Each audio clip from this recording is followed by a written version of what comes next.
Zakat fitrah.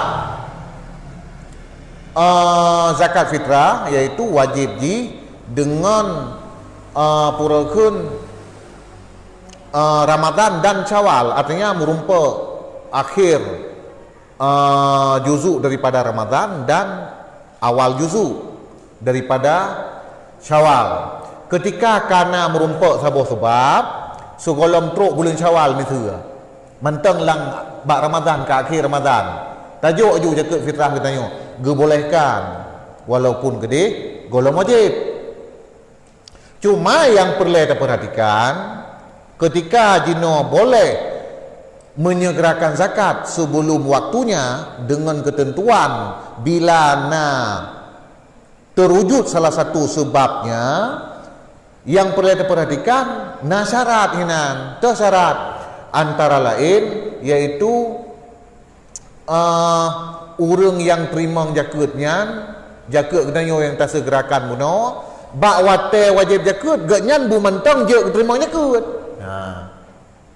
Gaknyan bu mentang je terima zakat. Nyan antara lain nilai syarat yang perlu kita perhatikan.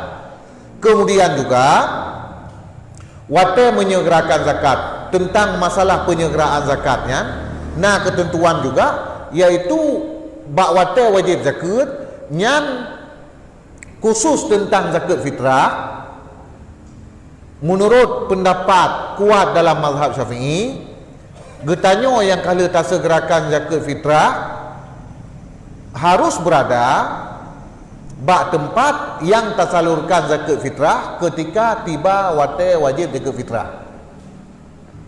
Wajib zakat fitrah bak malam raya. Maka menyakali awal jino tajuk zakat fitrah segolong malam raya bak malam 27 puasa dan sebagainya. Kemudian bak malam raya kata minah tempat kakeli tempatnya kata ja unang gro lain.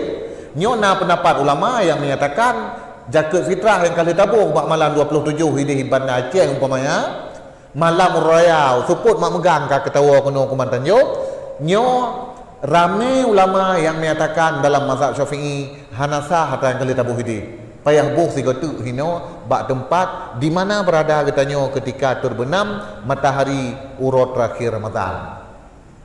Jadi menyegerakan zakatnya dibolehkan apabila karena syarat salah satu sebab.